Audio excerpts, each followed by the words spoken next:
you sit in front of this group at all and scream and yell and tell them how big this week is? I mean, is this a week that goes unspoken, or do you have something planned?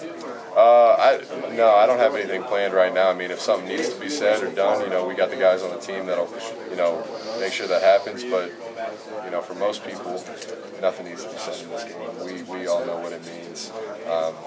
And then you add in the fact it's number 2 versus number 3. A Big Ten championship and a possible college football playoff berth is on the line.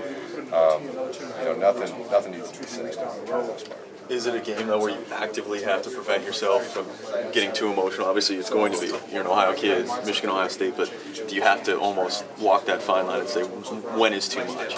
I think you can self-regulate a little bit. I remember my freshman year, I came into the practice and Coach Hoke whispered something in my ear that got me really, really fired up. And I remember I was running faster than I had all the whole entire season, the whole entire week of practice, and I played one of the best games of my career that week. Every guy's different a little bit, but all that each person has to do is make sure that they're ready to play, and we're going to need to be at our best for that game.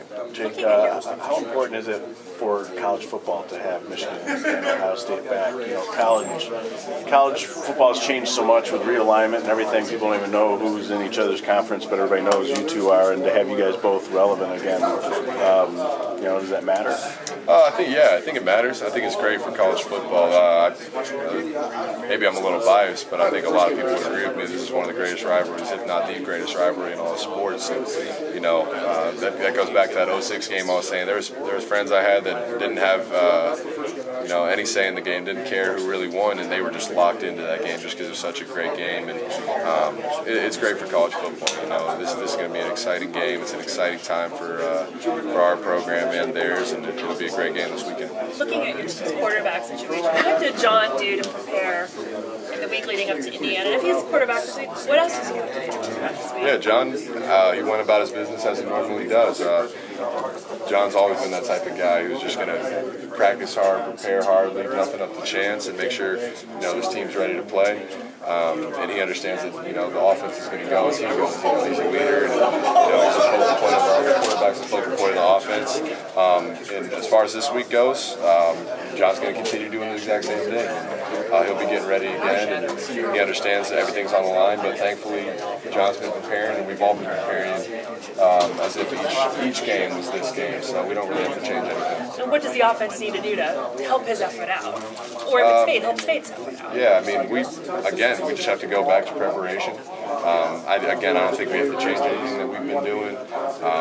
We aren't going to practice harder. We've been practicing at 100%. We're not going to, practice any harder because we have been practicing at 100%. So for that aspect, I think we won't really change it. Jake, you were the first guy in the spring who said this team had national championship possibilities. What did you see way back in April? Yeah, I saw hunger. That's the first thing, is you got to have guys that are hungry to win and want to win, and will put some other things aside in order to win, sacrifice to win. So I think that was the first thing.